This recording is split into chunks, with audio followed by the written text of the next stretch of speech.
નમસ્કાર, કલમયુદ્ધ સમાચારની સાથે હું છું આપની સાથે પાયલ બામભણિયા। તો જોઈએ આજના મહત્વના સમાચારમાં।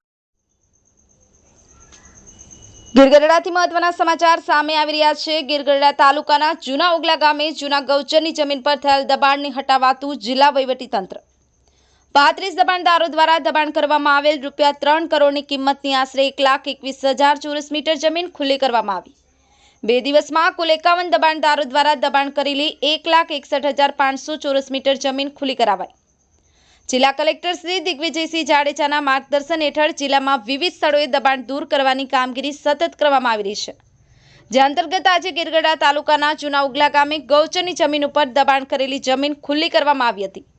જિલ્લા કલેક્ટર શ્રીના માર્ગદર્શન હેઠળ ગ્રામ પંચાયત દ્વારા આ દબાણ દૂર કરવાની કાર્યવાહી શરૂ કરવામાં આવી હતી।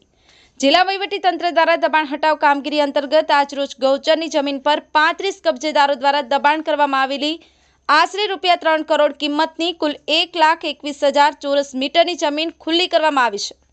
આમ 2 દિવસમાં કુલ 51 દબાણદારો દ્વારા દબાણ કરેલી આશરે ₹3 કરોડ 90 લાખ કિંમતની આશરે 1,61,500 ચોરસ મીટર જમીન ખુલ્લી કરવામાં આવી છે। ઉલ્લેખનીય છે કે જિલ્લા વહીવટીતંત્ર દ્વારા આવતીકાલે પણ બાકી રહેલું દબાણ ખુલ્લું કરવાની કામગીરી ચાલુ રાખવામાં આવનાર છે। સંવાદદાતા રજાક નાયા, કલમયુદ્ધ સમાચાર, ગીરગઢડા।